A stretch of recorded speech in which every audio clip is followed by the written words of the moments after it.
The movie revolves around a father, Sang-tae, and his teenage daughter, Do-yeon, who reside in a small town in South Korea. Sang-tae loves his daughter a lot and works hard to provide her with a good life, but Do-yeon is a spoiled brat. All she cares about is her reputation at school and her makeup products. Moreover, she tries to avoid her dad the best she can, whether it be at home while heading to school or at a relative's house. Sang-tae's wife, Kim, knows about the problem, but she believes that the girl is acting weird simply because of her adolescent phase. One day, Do-yeon's grandfather gets sick, so the family decides to visit him. Even there, Do-yeon ignores her dad and keeps on chatting with her friends. A while later, she gets up and prepares to leave, so Sang-tae is forced to escort her home. Outside, Sang-tae becomes emotional and asks his daughter if he has done anything wrong. He mentions that he works day and night to fulfill her demands, yet she doesn't even see him as a father. Hearing this, the spoiled Do-yeon replies that she is always misunderstood and that it is very hard to be a student. Sang-tae asserts that student life is easy and challenges her to live his life for a day. As the two are arguing, Grandpa pops up out of nowhere and shows his ginkgo tree. He mentions that if one prays near this tree, their wishes can be fulfilled. But sadly, when he turns back, he realizes that no one was listening to him. Elsewhere, Do-yeon and Sang-tae are still arguing on their way back home. As the latter tries to make his daughter understand, he has a tiny lapse in concentration and ends up crashing his car into an oncoming truck.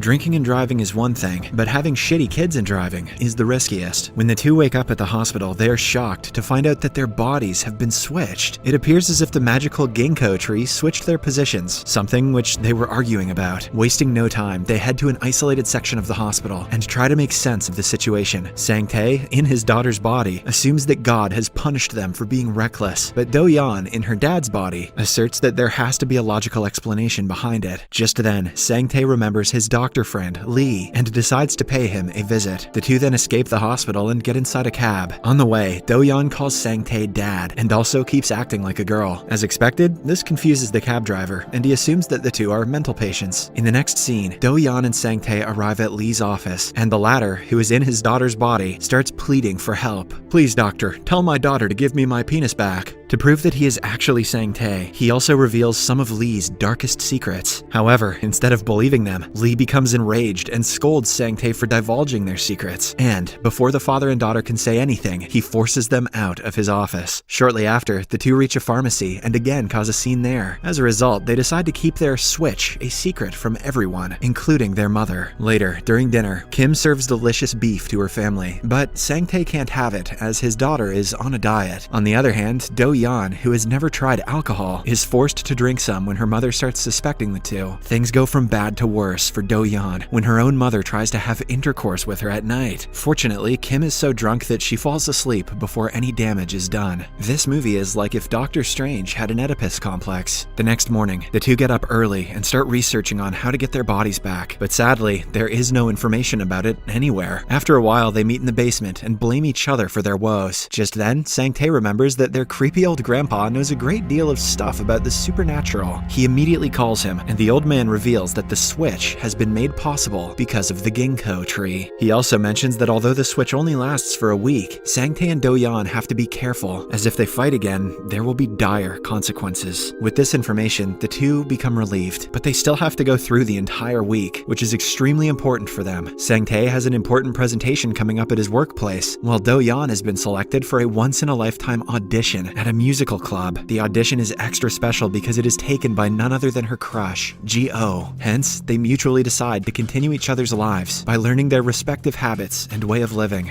"Dad, if you don't kiss that dude, you're gonna ruin my life." Shortly after, Sang-tae and Do-yeon get ready and head to the school and office respectively. On the way, they teach each other how to behave and even replace their phones to look more authentic. When Do-yeon reaches her dad's office, she finds out that he is really unpopular. He works for a cosmetics company and manages a small deadbeat team, which is known as Team Powder, which is apparently about to be laid off due to lack of sales. Among his team are the assistant manager, Jang Won, an irritating but responsible employee, and sales executive Na, a beautiful woman who looks more like a model than a sales girl. A while later, Team Powder has a small discussion where Jang Won tries to explain a presentation, but Do-yeon is busy chatting with her friends. This angers the team as they have an important meeting with a VIP investor, Kwon, that evening. On the other hand, Sang-tae reaches his daughter's school and sits beside the most obedient student in class, Kyung-mi. This confuses everyone, as Do-yeon is notorious for being arrogant and rude to the obedient students. Later, he heads to the auditorium, where the audition to the musical club is taking place. Sang-tae notices his daughter's crush, Ji-oh, and immediately grows a dislike for him. However, when he is called upon the stage to sing, he remembers his teenage years and gets into the groove. Sang-tae, in his daughter's body, grabs a guitar and starts performing a funky song, which impresses all the judges, including Ji-oh. Meanwhile, Team Powder is having dinner with Kwon, and all the members are trying their best to suck up to him so that he will agree to the deal. However, Do-yeon is uninterested in her father's affairs and keeps on using her phone. Witnessing this, a drunk Kwon mentions that he will sign the contract, but only if Sang-tae, i.e. Do-yeon, sings karaoke and scores above 96. Normally, Do-yeon doesn't care about helping others, but since a teen like her is big into karaoke, she immediately agrees. She then goes on the stage and performs a dazzling show, which gets her a near-perfect score of 97. This delights the group, and the contract is secured. At night, the father-daughter duo catches up and briefs each other about their first day. Sang-tae becomes angry when he learns that his daughter danced in front of his team. However, he can do nothing more than smile at her, as quarreling will cause dire implications for them.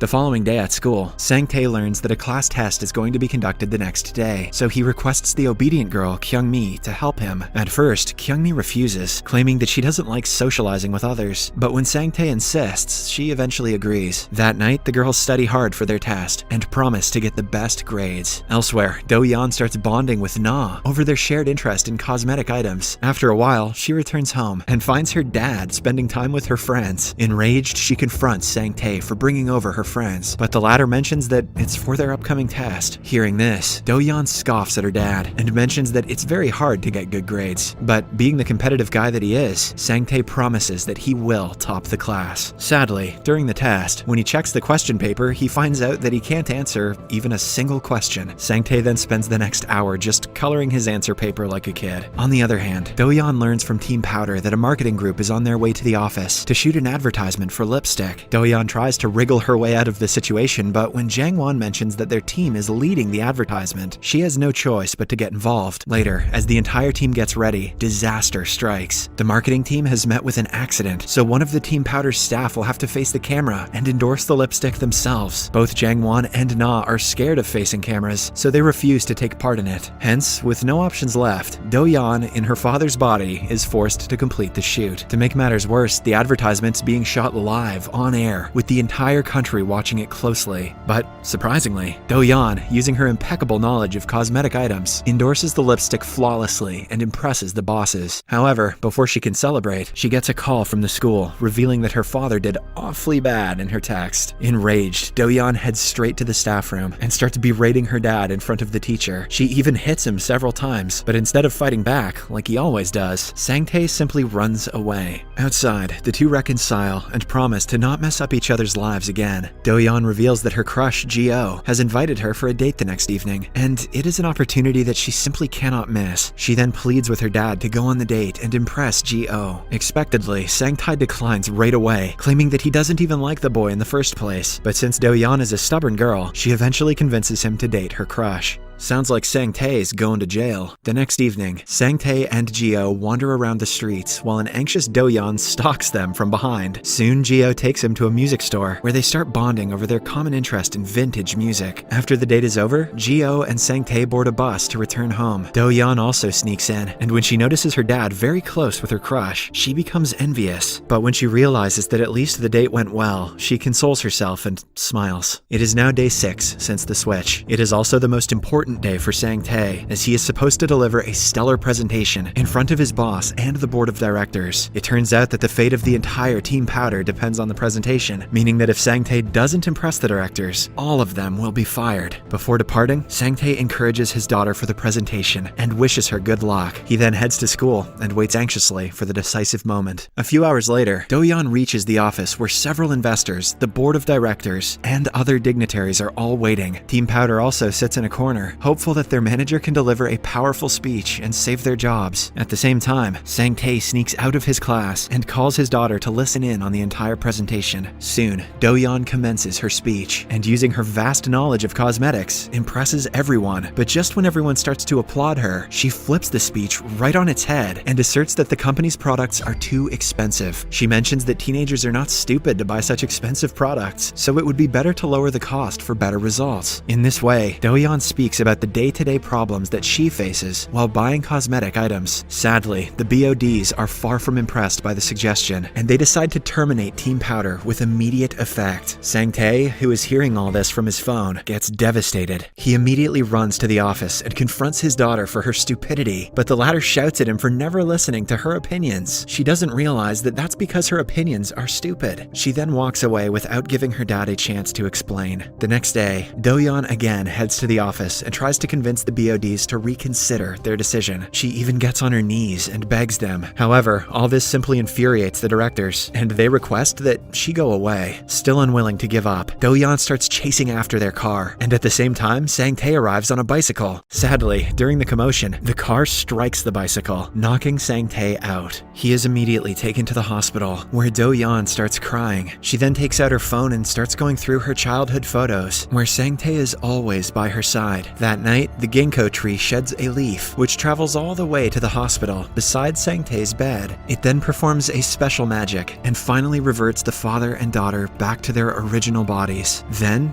Do-yeon dies.